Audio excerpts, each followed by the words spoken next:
Mobile gaming as a format has had a lot more to offer in recent years, as evidenced by the growing use of open worlds. Hi folks, it's Falcon, and today on Game Ranks, the best open world games for iOS and Android. Number 25, a game called Interstellar Pilot, which is even more open than an open world. It is an open universe. It's not a massively multiplayer game, it is a single player game, but honestly I think that actually works out well. Essentially, it balances the ideas of an economic simulation with a much more action-oriented game, and although the game sees constant development, it's already pretty darn good. Interstellar Pilot is free on both iOS and Android, give it a shot. And at number 24, Vampire's Fall Origins is a 2D open-world RPG with turn-based tactical combat. The game takes place mainly in a top-down view, and you play a recruit in a militia that is intended to protect the village of Vampire. Now this is a much more traditional RPG than you typically see on the phone, and I think that's great. Vampire's Fall Origins is out on both iOS and Android now. Coming in at number 23, Durango Wildlands is a dinosaur catching and training RPG of the massively multiplayer variety. The game takes place in a land of dinosaurs, of course. Kinda need those in order to do a dinosaur catching and training MMORPG. But the intent is to tame dinosaurs, face down various clan mechanics, and engage in PvP. It's actually really good. It just feels like something a bit refreshing, because it's got some of the trappings of a mobile RPG and some of the more traditional MMO type stuff, and I think really manages to be its own game. Durango Wildlands is out on both iOS and Android.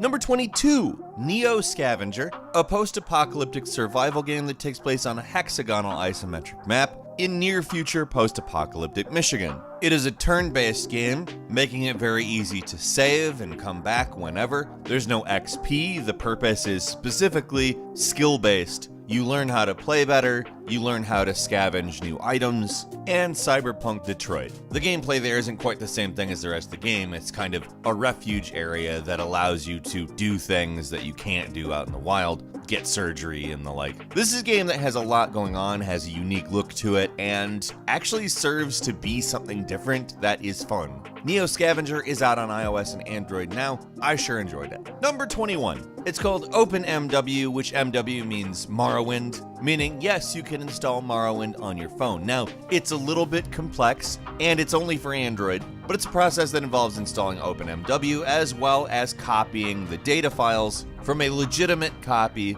of Morrowind purchasable from Bethesda.net. Now, you should know what an Elder Scrolls game is now. Morrowind is Elder Scrolls 3. It's a great game, and having it on your Android is actually pretty great. Coming in at number 20, Crashlands, which is an action RPG slash crafting game that has a story, but the ultimate goal really is to just collect tons of resources and craft things. Now that description will never do it justice. This is a game that is so fun to play. And not just because it's a crafting game, not just because it's an action RPG. Pretty much every aspect of this game is super fun, really intuitive, and implements touchscreen controls in such a way that they feel borderline natural, which is really, a huge accomplishment. Crashlands is available on iOS and Android for $6.99. You can also get it on Steam, and the save files are cross-platform, so yeah, that's good.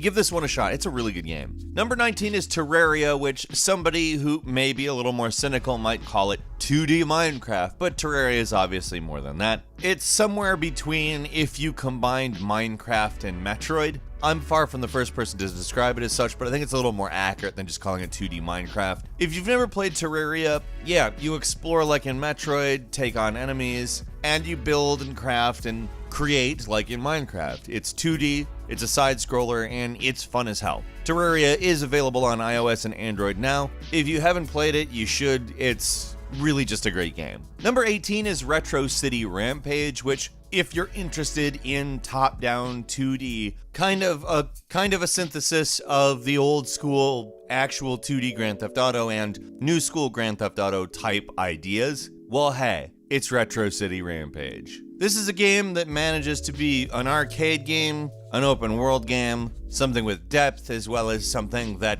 on the surface seems very shallow. This is exactly what it should be. I love Retro City Rampage, it's such a fantastic game. It's really worth your time, and it's out on iOS and Android now. Number 17. Titan Quest, an action RPG from the PC, originally released in 2006, brings you that full 2006 hack and slash experience to the phone. Now, just for reference, Titan Quest is a huge game. It's got 30 different character classes, 80 different enemies, over 1,200 items to find, and the playtime averages over 60 hours. Now, it's not going to absolutely blow your mind in any real way. It doesn't bring a lot new to the table, but it is also a game from 2006, and it's a darn good one. Titan Quest is out on iOS and Android now. At number 16, Monster Hunter Stories, a JRPG, like fully standard JRPG version of Monster Hunter that was designed to sort of reach a younger demographic that the actual full-blown Monster Hunter games don't, but in the process made a game that's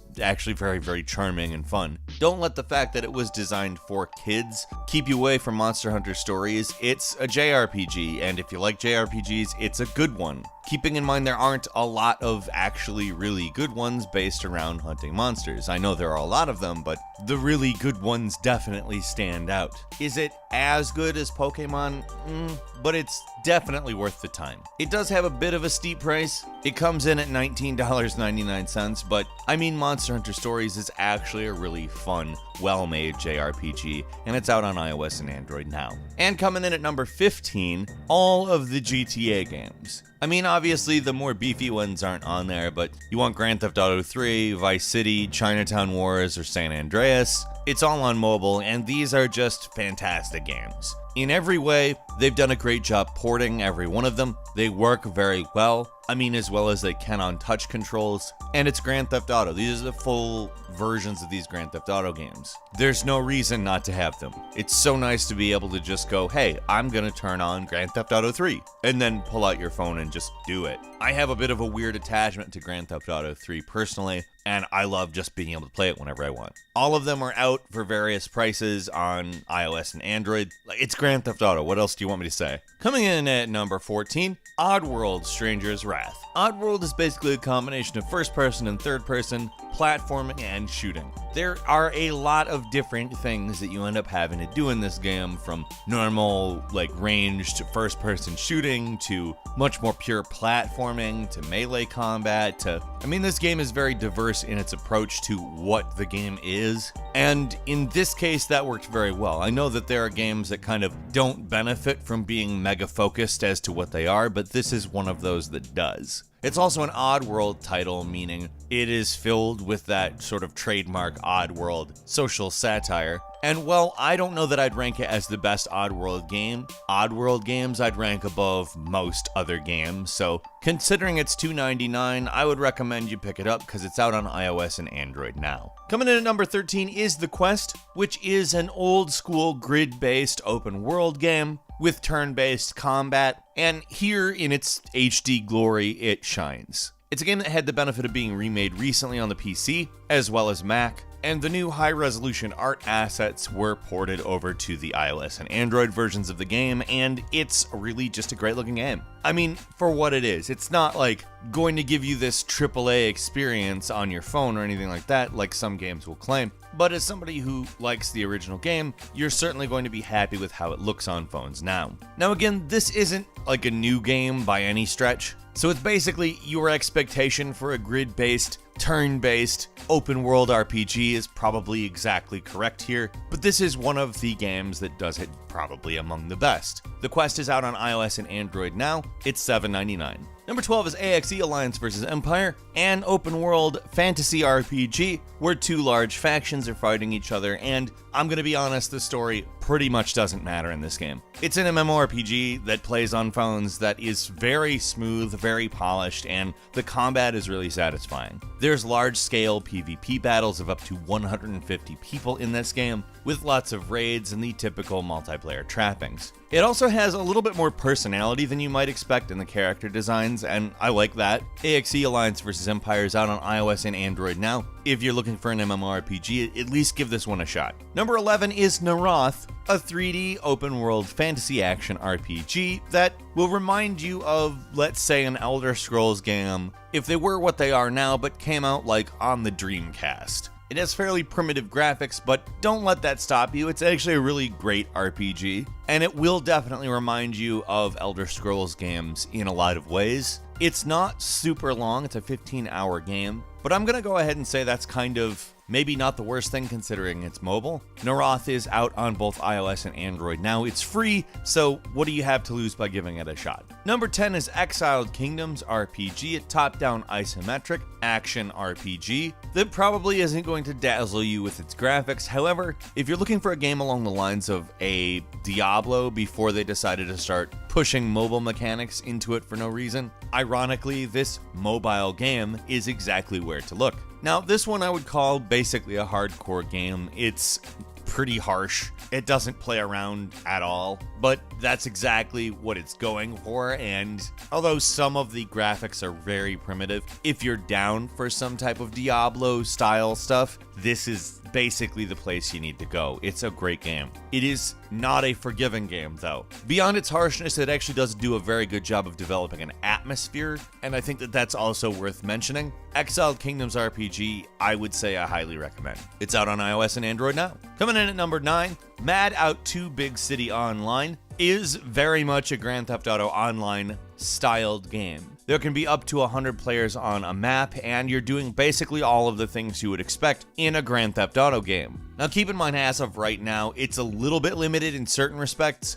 It is cars only. We're not seeing other types of vehicles yet. I do have to assume that's something that's probably going to happen over time, because when you play this game for more than a minute, you know exactly what it's trying to do, and that's fulfill the Grand Theft Auto Online experience on mobile. And for the most part, I would say it works. Mad Out 2 Big City Online is out on iOS and Android now. Coming in at number 8, Off the Road OTR Open World Driving basically tells you everything about the game in the title, and that's not necessarily a bad thing because the main thing in this game is obviously driving off-road. There are challenges, there's checkpoint hunts, there's find and retrieve missions, that type of stuff, but it's mainly a simulation that is dedicated to off-road driving with large vehicles. It's not just that, there's also other mechanics at play. You can use a helicopter, you can drive a boat. Obviously, those things aren't on the road, guys. And over time, you upgrade your car, and that brings you to new areas. It's a fun game. I really like it. It's very hyper-specific as to what is enjoyable about it, but sometimes that's great. Off the Road OTR Open World Driving is out on iOS and Android now. Now I'm going to kind of group number 7 and 6 because they're both games from the same series and are very similar in that respect. These are very much games of the Grand Theft Auto DNA. They do reside somewhere between Grand Theft Auto and Saints Row, so keep that in mind. I wouldn't put it fully in either direction for either of these. The first of them is number 7, which is Gangstar New Orleans. And in every way, it's basically, yes, Grand Theft Auto in New Orleans, and not quite as slick, not quite as well made as Grand Theft Auto. It's a little clunky, but it's certainly worth playing. The same goes for number 6, which is Gangstar Vegas, World of Crime, which I'm gonna go ahead and say pretty much the same things about. These games were designed specifically for mobile to act as Grand Theft Auto in the mobile ecosystem, and while Rockstar actually has managed to do that themselves, that somebody else has attempted it and it's not a total disaster is a good thing. And not only is it not a total disaster, it's enjoyable. Gangstar Vegas obviously takes place in Las Vegas, and both Gangstar New Orleans and Gangstar Vegas are available on iOS and Android. Number 5 is Don't Starve Pocket Edition. Don't Starve is a fairly harsh survival game with a very unique art style and a very specific sort of scientific magic-oriented take on wilderness survival. There's a lot of crafting, a lot of resource gathering, and it doesn't go too far in any direction that makes you feel like you're stuck. It's a game that moves along, and I think that that's a blessing as far as this type of game. It knows what it wants to be, and it does it very well. Don't Starve Pocket Edition is $4.99 and it's out on iOS and Android now. Number 4 is Portal Knights, a game that basically does its best to give you Minecraft and questing at once. It does the job too. It's a co-op 3D sandbox action RPG if you want to lay that out, and in a lot of ways it's kind of what a lot of people wanted out of Minecraft. A lot of people tried to make this kind of game, and this is, I think, the one that did it best. because you get your questing and you also get your creative mode. It's a pretty fun, engaging game, and it's out on iOS and Android now for $4.99. And coming in at number 3 is Minecraft. Now, I'm obviously talking about Minecraft here, so it's Minecraft. Number 2 is Life After, a survival game very much oriented around action, as well as home and base building in a post-apocalyptic, definitely not zombies, but yeah, they're zombies, kind of Fortnite single-player oriented type game. Don't let the fact that on the surface it does resemble Fortnite single player cause you to prejudge the game. It does this very well and it's a lot of fun. Life After is out on iOS and Android now. And finally, number 1 is Stardew Valley. Stardew Valley is basically if you added some developments in gaming that came after Minecraft into Harvest Moon, and it is wonderful. It's basically a much more open version of Harvest Moon. The somewhat of a farm simulator and somewhat of much more than that. There's so much to do in this game. You can grow things, you can build things, you can craft things, you can go underground and fight monsters. Stardew Valley is just an all-around great game. When they ported it to iOS and Android, it was one of those, of course, thank you for doing this moments. It is, of course, out on iOS and Android now, and I'd highly recommend it. That's all for today. What open world games are you playing on mobile? Leave us a comment, let us know what you think, and if you like this video, please click like. If you're not subscribed, now's a great time to do so. We upload brand new videos every day of the week, and the best way to see them first is, of course, a subscription.